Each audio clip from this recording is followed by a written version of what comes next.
The morning mist clung to the surface of Lake Kepler like a living thing, swirling around the dock where James sat with his fishing rod. 3 years into humanity's first interstellar colony, the planet Zerion 7 still felt alien despite its Earth-like atmosphere. The twin suns cast strange shadows through the crystalline trees, and the water held an opalescent quality that reminded him daily that he was 47 light-years from home. A splash echoed across the water, too violent to be a fish. James squinted through the mist and saw something thrashing near the far shore, something that looked disturbingly humanoid. Without hesitation, he dropped his rod and dove into the lake. The water was colder than expected, shocking his system as he swam toward the struggling figure. As he got closer, his breath caught in his throat. It was a woman, but not entirely human. Fox-like ears protruded from her auburn hair, and her face bore delicate vulpine features. Her clothes were torn and she was clearly drowning. "Hold on," James called out, though he wasn't sure if she could understand him. The vulpine, one of the indigenous species they'd encountered but rarely interacted with, looked up at him, with amber eyes filled with terror and exhaustion. She went under. James pumped his legs harder, diving beneath the surface.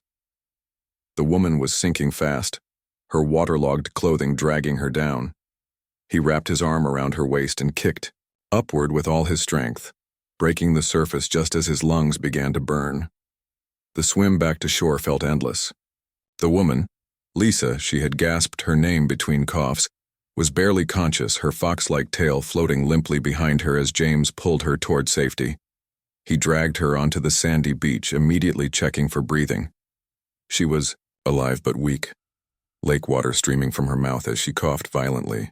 "It's okay," James said softly, not knowing if she understood English but hoping his tone would comfort her. "You're safe now." Lisa's amber eyes focused on him, and she spoke in accented but clear English. "You saved me."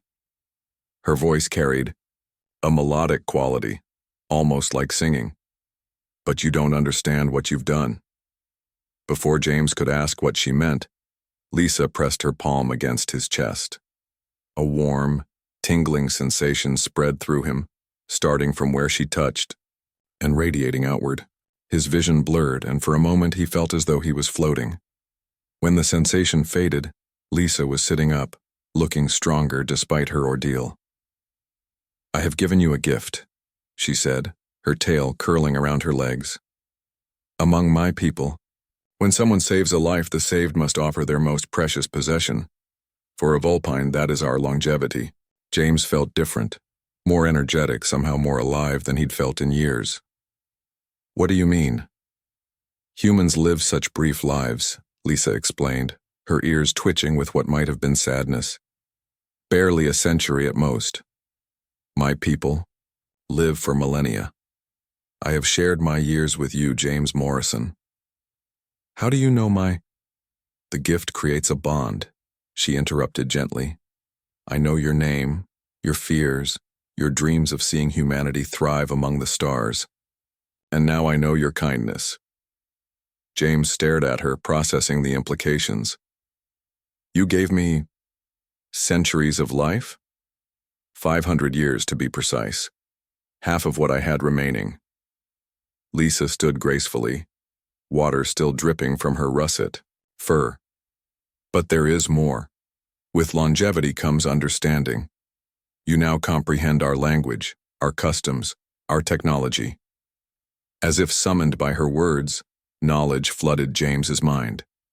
He suddenly understood the complex quantum harmonics the Vulpine used for faster-than-light travel, the biological engineering that had allowed them to terraform worlds, the energy manipulation techniques that seemed like magic to human science. "Why?" James asked, overwhelmed. "I just did what anyone would do." Lisa's laugh was like silver bells. "That is exactly why. When the Galactic Council debates humanity's application for membership, they ask always the same question. Are humans ready to join the greater community? They see your wars, your conflicts, your short lives spent in struggle." She gestured toward the human colony visible in the distance. "But you jumped into unknown waters to save a stranger. a being different from yourself. That is why humans deserve to live among the stars. James felt the weight of responsibility settling on his shoulders.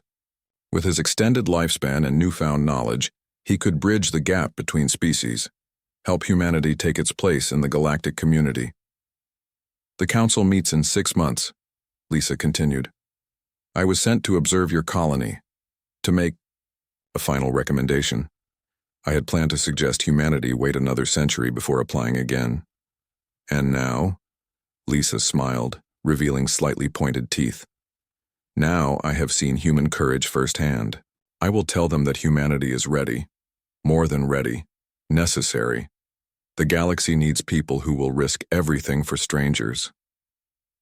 As they walked toward the colony together, James realized his simple act of rescue had changed not just his own fate, but potentially the destiny of the entire human race.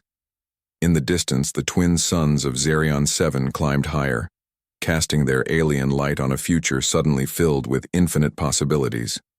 Behind them, the lake's opalescent waters rippled gently, as if acknowledging that everything had changed in the space between one heartbeat and the next.